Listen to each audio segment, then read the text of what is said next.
we were going to take out Paul, Frankie the Chico, when he was alive, and John, and we were, everybody knows the story. John with the tapes, and Paul got killed, and John Gotti became the boss. But that's not the story. What happened before? Who was involved? How many? What was the problems? Why were you going to kill Paul? Nobody asked that question. Nobody asked the question of, you're sitting in a car at 5:30 at night in Manhattan, right before Christmas. There's tens of thousands of people coming out of these buildings all at once. They're not going home now, hustling home. They're waiting for their families who meet them. They go eat, they go see the lights, they go shopping. The crowds are astronomical.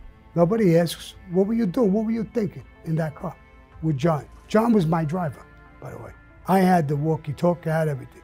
So when we're talking about that, let me get back to that. We're talking about the hit. John says, we could do this and we could do that. And I says, an idea. And he says, no, let me. So Frankie Chico says, oh, Frankie Chico knows I was involved in 2 wars already with the Colombos and then with Nicky Scarfo in Philadelphia. So he says, no, listen, Sammy's done this. Let him plot this out. And I plotted that hit. I'm the guy in the car with a walkie-talkie, with a gun. I made myself a backup shooter. So there's 11 people on there. We're going to kill Castellano. So there's crash car, backup shooters, the 4 guys who are going to shoot.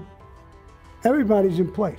What's my position? I'm a backup shooter. I'm in the car and I'm calling the shots. While I'm sitting in the car, it's packed and my eyes are all over the place. There's 2 fucking cops on the corner. And that's only a couple hundred feet away from me. I says, oh my God. This comes down, these cops are gonna pull out their guns and make a move. My job now, the guy who's not pulling the trigger, is to go there and kill them so that the shooters can get away. So when you say, well, you weren't the shooter, my job now is to kill them.